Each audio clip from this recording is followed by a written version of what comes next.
Hello, everybody. And welcome back to Suburban Homesteader, Wyoming, Arizona. This is Sandy. Sorry, I was eating an M&M.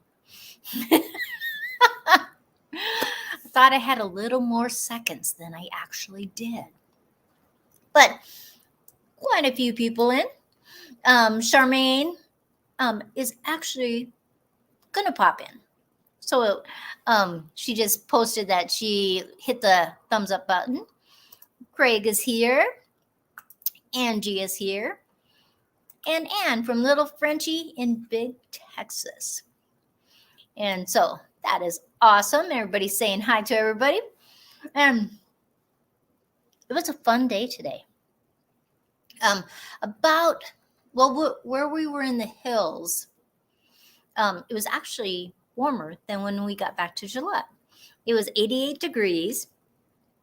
And we went up hiking because I was in search of Beak, B-E-A-K, like a bird's beak, hazelnuts.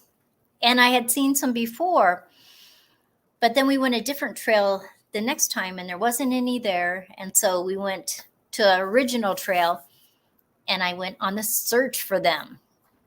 And Christine is here. Hello, how are ya? And Lynn is in. Hey, Lynn girl, how are ya? And both Lynn and Little Frenchie in Big Texas are members, so that's why you see that little S after their name.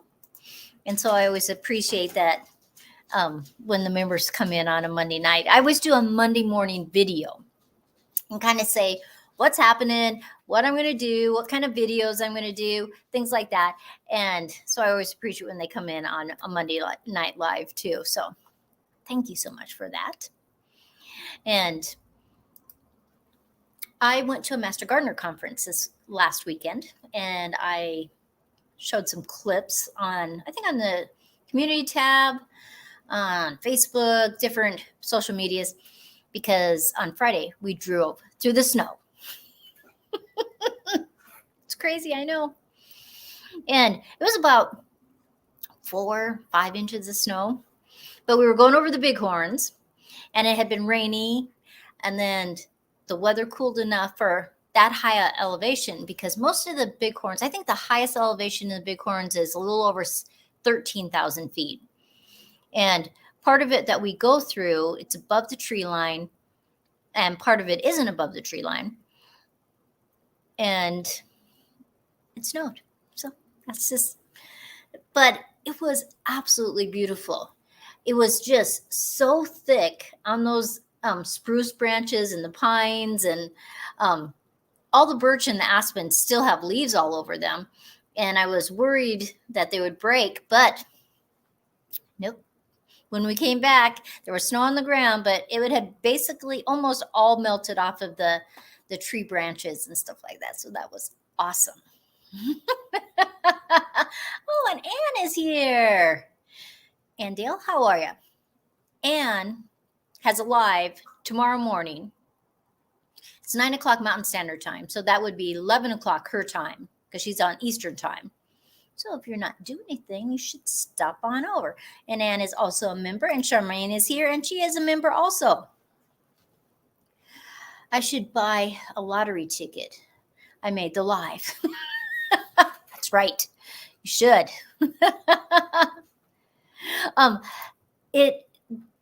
We didn't expect snow. And, when you get in those high elevations and it's going to be cooler, even if it snows a little bit, you think that the roads have been warm enough, because it had been 100 degrees last week.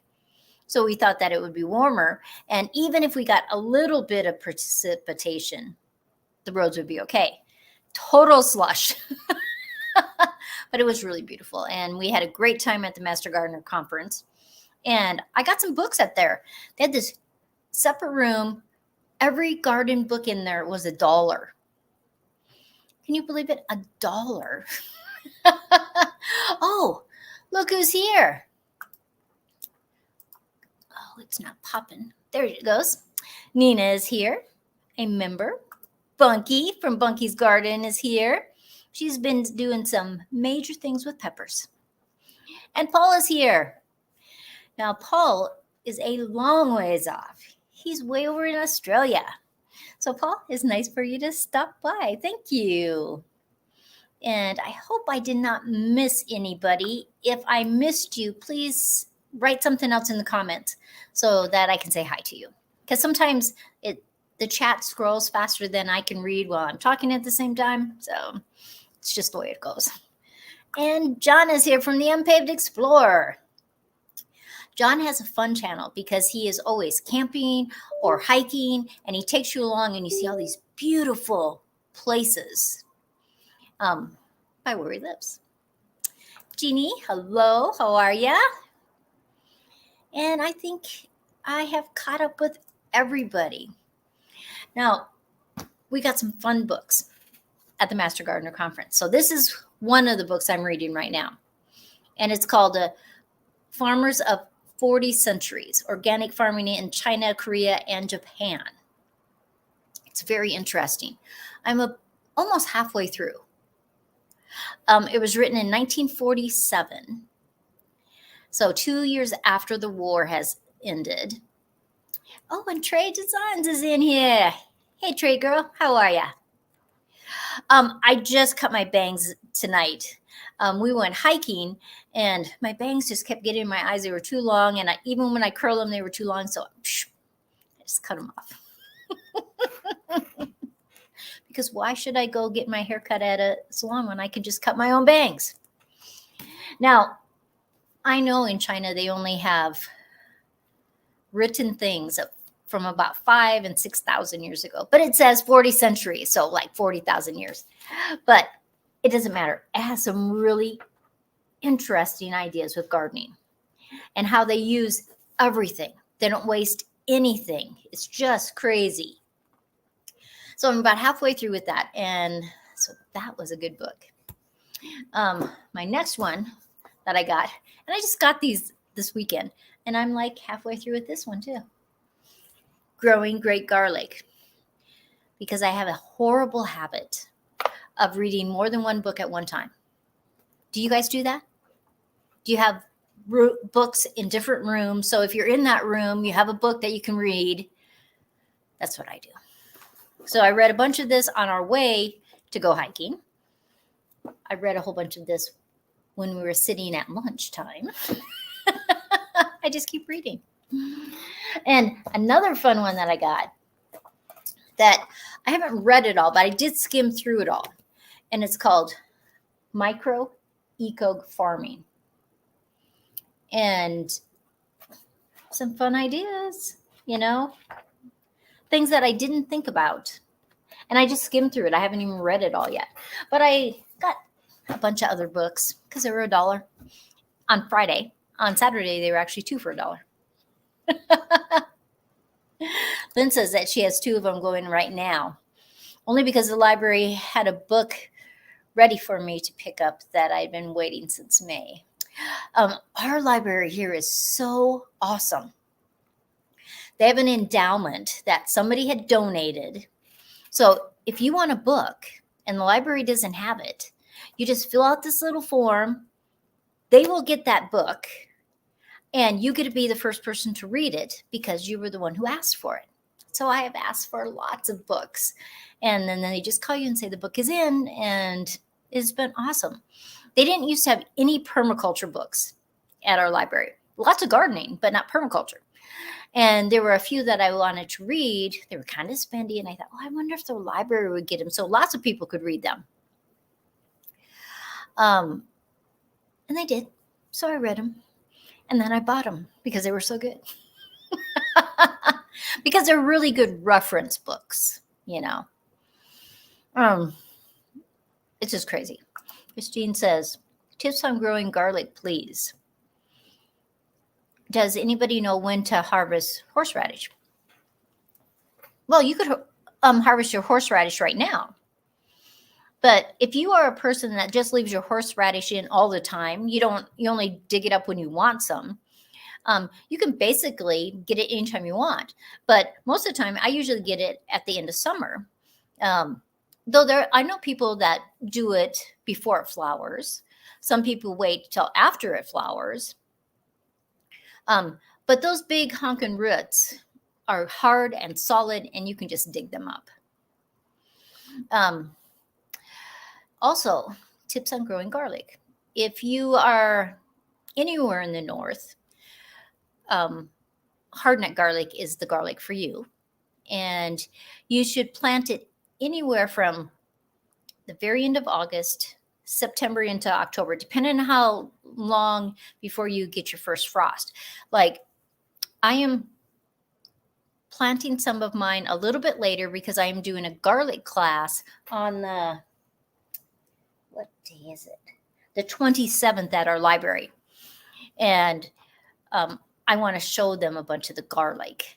So I'm going to plant some of mine later. Some of it I'm actually planting this week. Now, where we live, where we have frost and then the soil will warm and it'll be cold again, I bury mine about 3 to 4 inches. Now, if you don't have that heaving of your soil, you can bury it about 1 inch. You have to have really loose soil if you want to bury it deeper than the 4 inches. And then I like to put straw on top of mine so that it just kind of protects it from the winter and insulates it. And then I'll take that off from around it when it starts shooting up in the springtime. But I will do a little video on garlic so that you would have that. Okay. And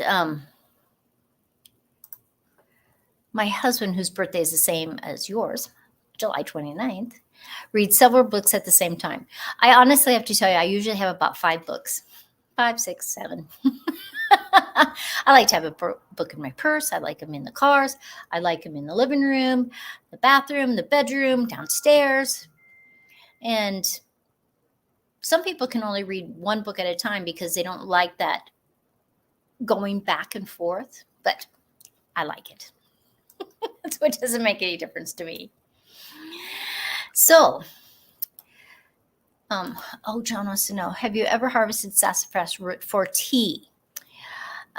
We can't grow sassafras here in the north. Where I live. There's probably lots of places in the north you can, but I can't because we're just too cold. I have bought sassafras root, but I haven't actually grown it. So that I can't help you, John. But I'm sure you could Google it, and there's probably a lot of YouTube videos that talk about when to harvest it, how to harvest it, because that root, it used to be that people would break parts of that root off and then they would just suck on it, just a stick. But you can make tea, you can make root beer, you can do all kinds of stuff with it. And Todd Rainey is in here. Hey, Todd, how are you? Joe is downstairs doing something or other. He had to replace the thermostat. I called it a thermometer this morning. He's yelling at me. It's not a thermometer. And he couldn't find one in town that was exactly right. So he had to do a little tweaking. And so he ordered the right one. And so he'll have to replace that later this week. So, and Teresa's here. Teresa, I hope you're having a good week. Charmaine, our elevation here in town is 5,000, maybe 5,200. It's not quite a mile high, but it's pretty high. So then when we go over to the Bighorns, like where we drove through, I think we went through an elevation about 11,000 feet. So that's why we had snow. Snow in September.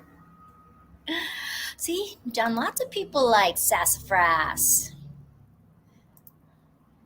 So, are you still doing late night with Nana? I am not doing Friday night late nights because I'm just trying to balance my life.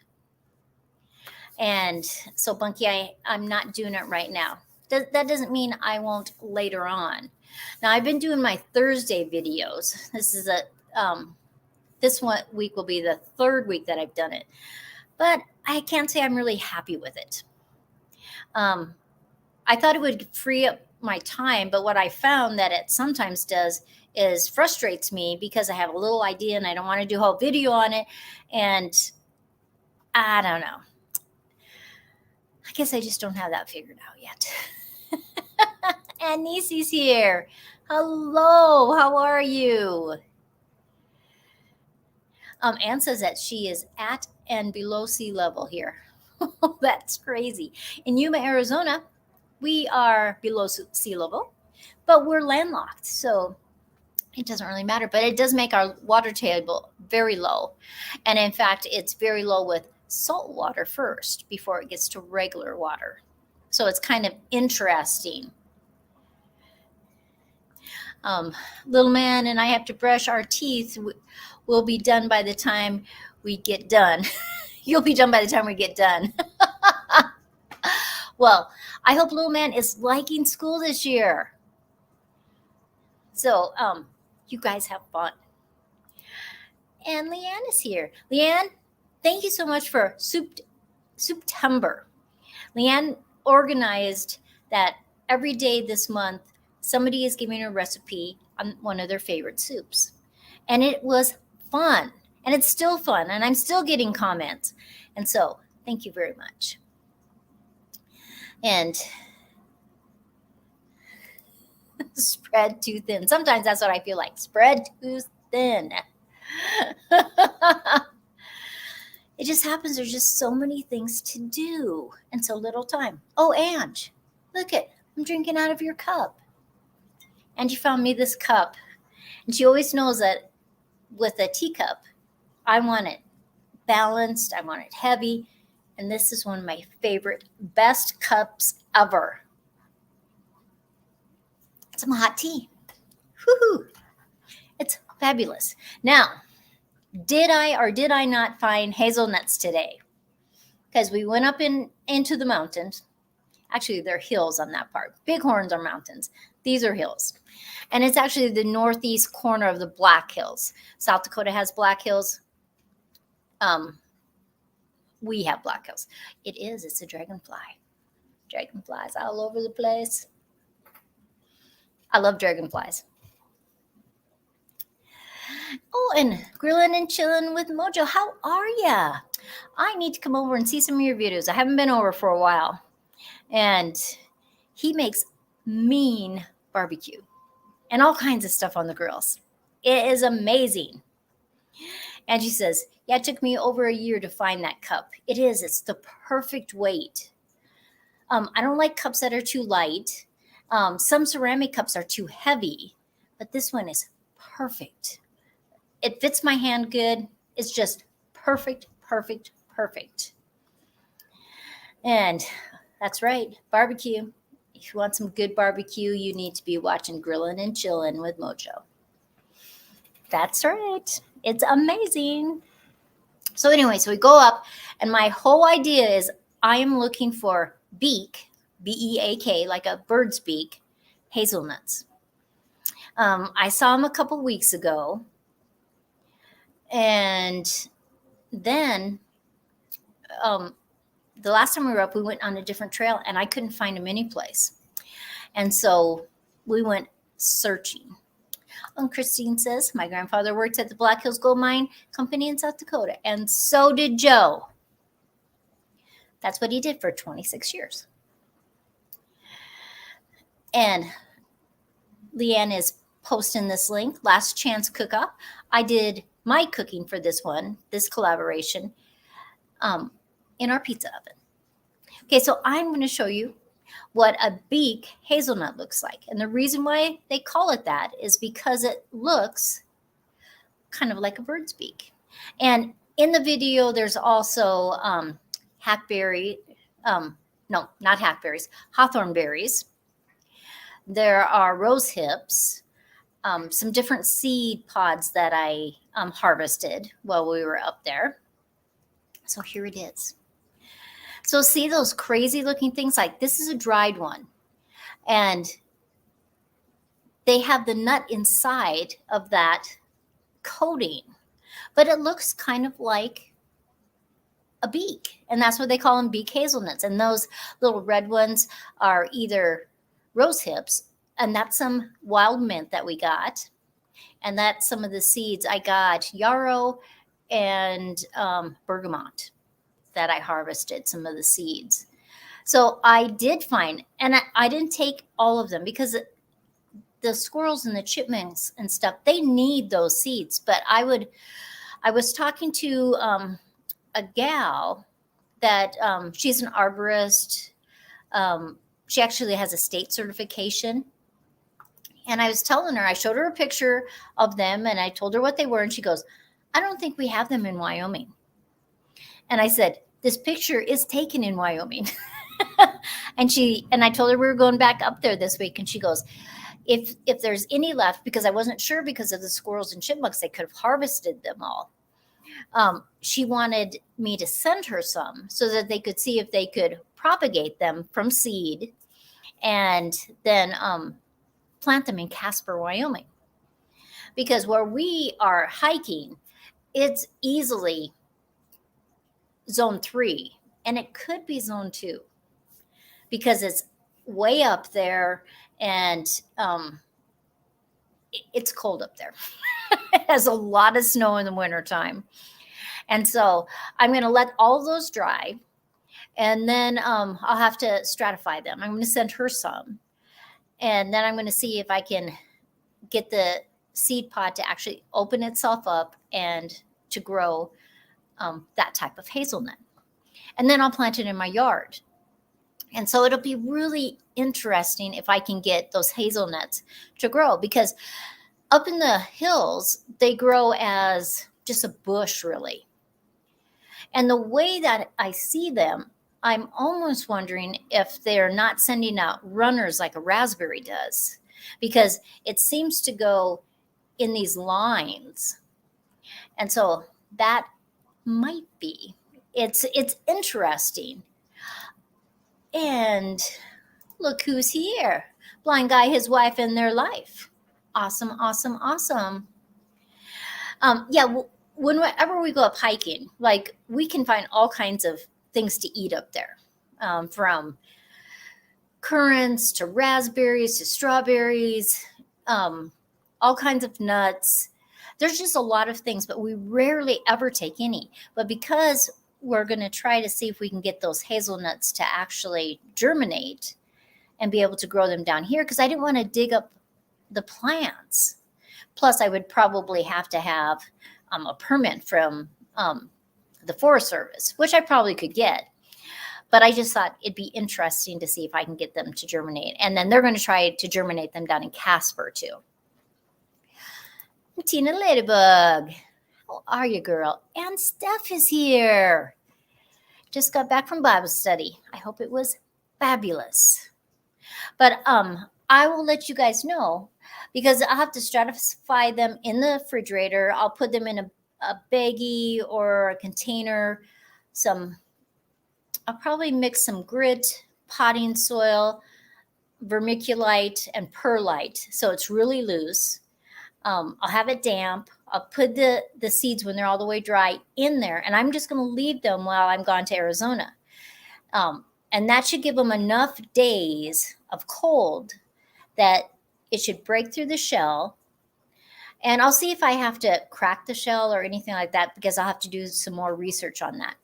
And then I'll let you see as it germinates and as they get bigger, and then we plant them outside. So it should be a fun thing. And I thought I brought,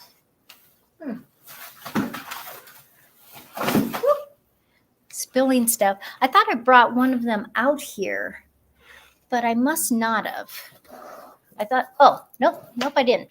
I thought I brought one of the hazelnuts out here, but I must have just put the video up. Now, another thing that was really interesting, and I have a little video. It might be a little hard to see, but it was so fascinating, because on one of these hazelnuts, I'm looking at this leaf and it looks really weird. And it's like the leaf is circled around itself. And there's this huge spider web. And the more I look at it, the more I realize that there's a spider inside that the spider has curled the leaf up and hooked it with his web. And Charmaine wants to know, will you make a shirt with "It's fabulous" and I will buy one? That is awesome. Okay, so here's the video. Okay, so I'm going to scroll, get in closer and see that where you can see that leaf is curled around itself. Inside there is a spider. And you can see parts of the web where when I have it out farther, you can't really see the web. But I mean, the web is humongous. And I tried to take a stick and kind of just vibrate it a little bit to get the spider to come out, but it wouldn't come out. But it was really interesting. And I had never seen a spider do that, because when you're looking at really close, you can see where he's taken, or he or she has taken the webbing and made it so that leaf would stay that way.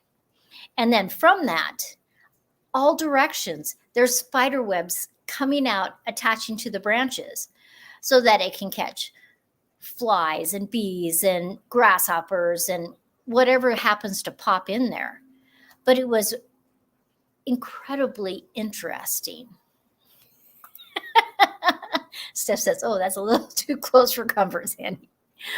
Steph, it was so interesting. I stood and watched, and I wanted to catch some kind of insect and throw it in there so that I could make him come out, because he wouldn't come out with me jiggling the web. And I thought he would, but he wouldn't.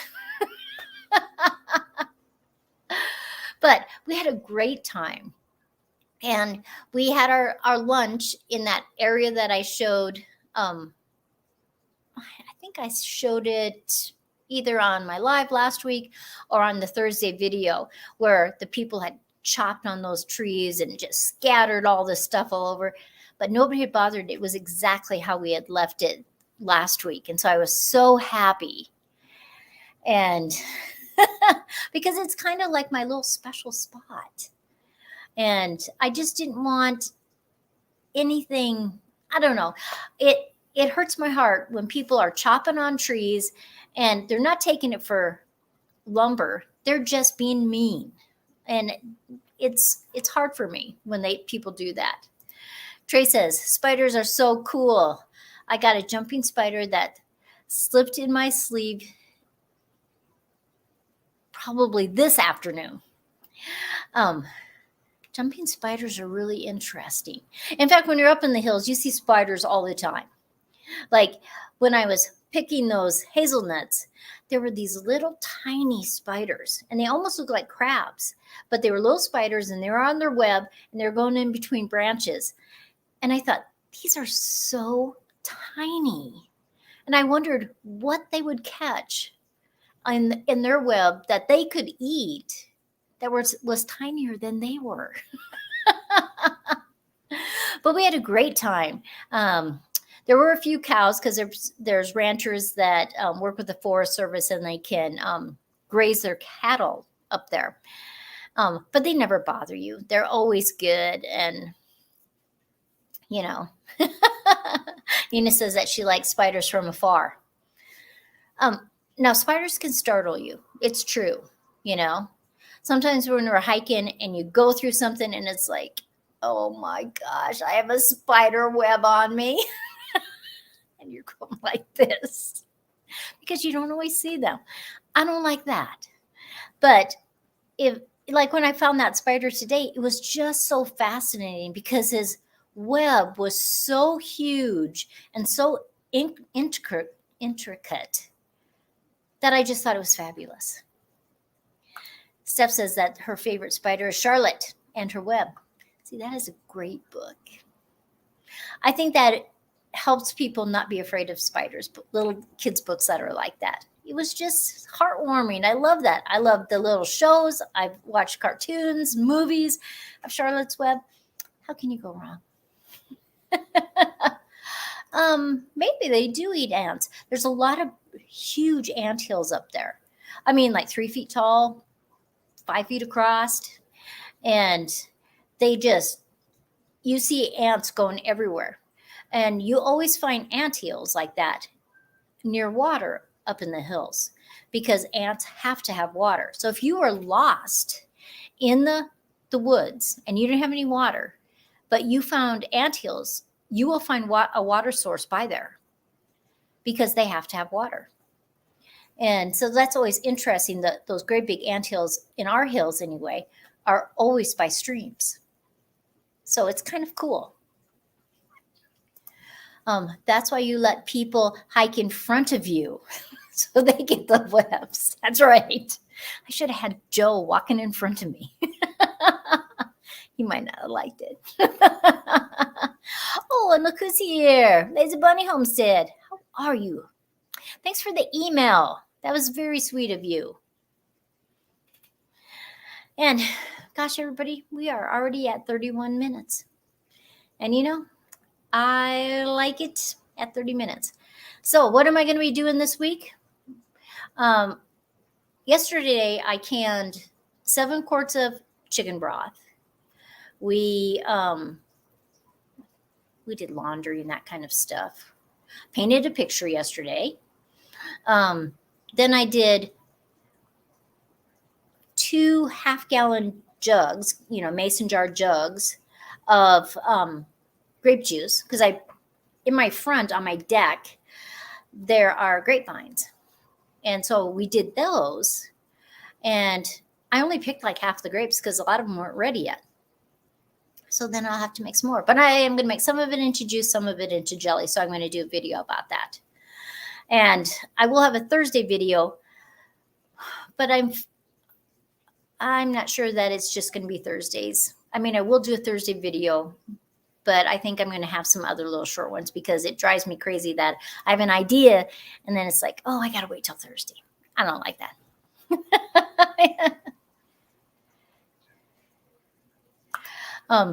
You know what it means if you get slapped in the face with a branch? You are falling too close.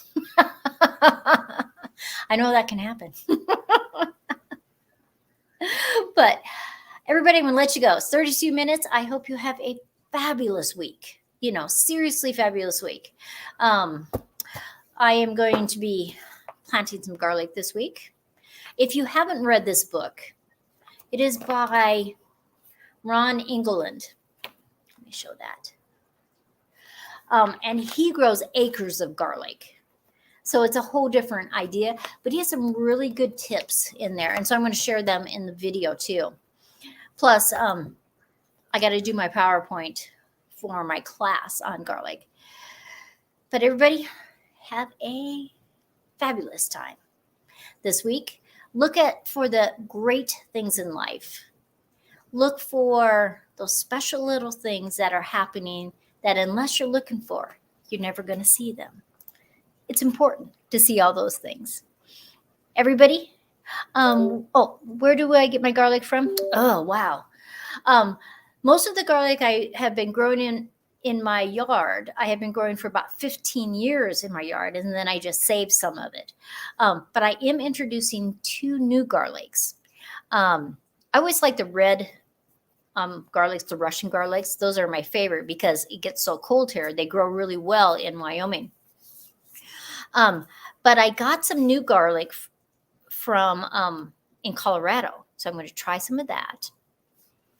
And I'm actually going to build some special little boxes, and that's going to be part of the video. And I'm going to work on those tomorrow afternoon. And I'm going to show you how you can lay just regular straw, or you can chop the straw up, and what the difference is and why one is better than the other. And so it's just going to be fun. Everybody, I appreciate you. Thank you so much. Give me a thumbs up, and I will see you next time. Oh, one last thing. I'm only 7 away from 68,000 subscribers. So if you haven't subscribed, press that subscribe button. Thanks, everybody.